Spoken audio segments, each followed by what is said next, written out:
For today's video guys, magkwento-kwento muna tayo kasi papalitan ko na yung host ng Maalaala Mo Kaya.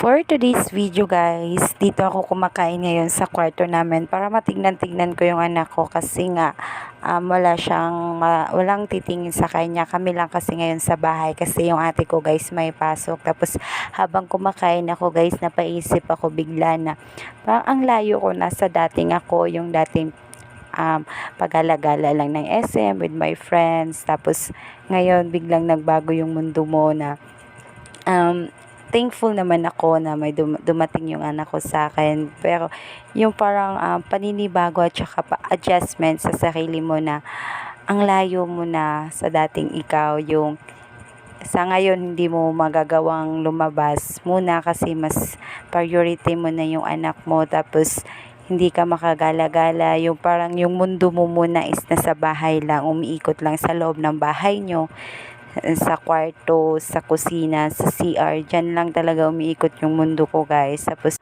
to be honest, sobrang hirap tanggapin sa umpisa. Nung umpisa, sobrang hirap talaga tanggapin na, oh my God, magiging nanay na ako, Charis.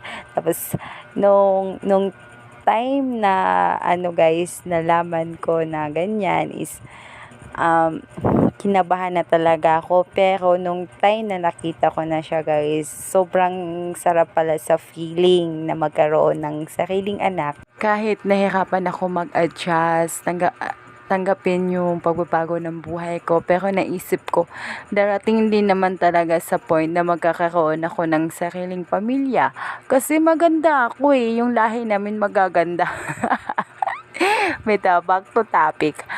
Kahit nahihirapan akong mag-adjust nung una, pero sobrang saya talaga na magkaroon ka ng sarili mo ng pamilya kahit maraming nagbago.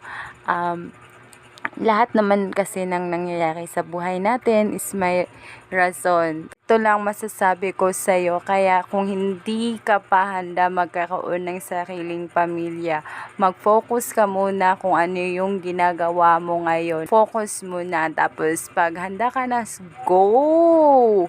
Masaya sa feelings, bitaw. Enough na yun, Charis. By the way guys, huwag niyong pansinin yung subo ko dyan. Nagkakamay ako pa mabilis yung kain ko kasi iyak na yung anak ko.